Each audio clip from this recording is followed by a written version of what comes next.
plastic parts easier, that led to 3D printing and led to the whole 3D printing revolution. And over that time, technology's improved, developed.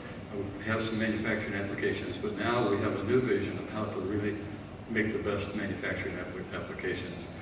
And so we're working on that. We're actually showing that at the show here. Oh, okay. And we call it our Figure 4 technology. Wow. So it looks like right now we have a live feed coming from the show. And tell me more about it. This looks like a very interesting big machine. What does this do? Okay.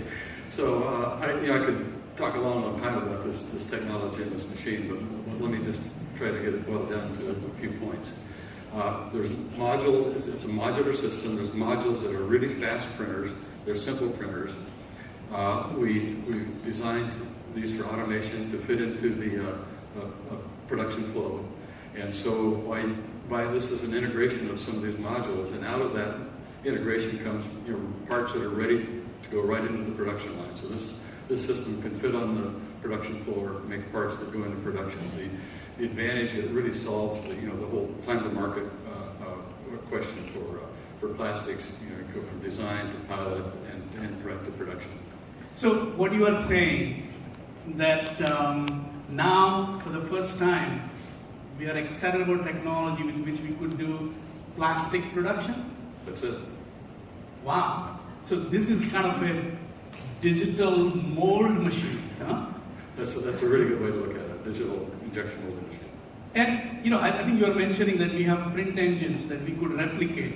Yeah. That means not only a digital mold machine, but a multi-cavity. Multi-cavity injection molding machine. That's right. Wow. I think in my mind, if we can really make that happen, so that we can now produce plastic parts, that could be incredible. And this is something at the show right now that people can come and see it. All of them can go in to our booth and see that. Yeah, there's one of these installations at 3D Systems booth, and then another at our partner. So. Wow. And I think, so once you start printing at, what kind of speed that you could achieve? Well, it's modular. You can put in as many of these print modules as you want. This particular setup can do millions of parts a year. Wow. And they can all be the same part, or they can be custom parts, because complexity is free. You can put whatever data you want in the print. So, I think I talked about the productivity, the repeatability, and durability, and total cost of operation. Can it really serve all those 4 needs that we are talking about? It can, obviously, depending on the application and the customer need. Yeah, absolutely. Tell me more about applications. I'm sure you are thinking about use cases. What kind of use cases Okay. you are thinking about? So, kind of the good thing, we have some good anchor customers now that are all the way up to that step 4 that you talked about in terms of using 3D printing for production. So we call them kind of our anchor companies. So we've talked to them, and we're using some of them to start bringing this online, learning from them, of course, how well do our ideas fit what they have in mind, and adjusting. And so this is just a fantastic experience as we bring this technology online with the anchor customers and some just really unique, good applications. Ultimately, we see this technology for light production, also for long-run production where you have really hard to tool parts, makes sense, and then obviously for quick turn and short run production.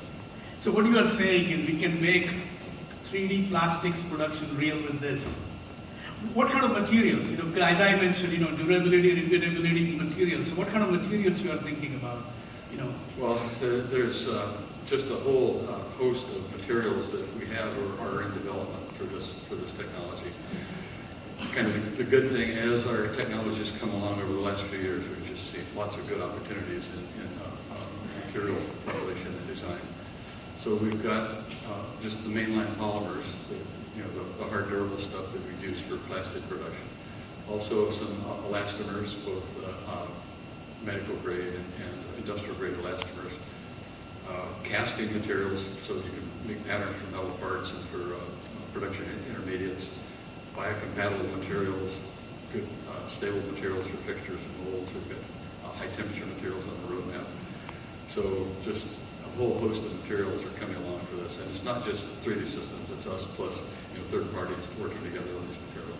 Well, I think this is very exciting, because people always talk about metal being the production technology, and when we will have, plastics getting into production, and with this figure 4, we can meet those needs in terms of productivity and durability and repeatability of the part and the total cost of operation. And as you are already saying, there are customers, who are working with us to really commercialize this technology.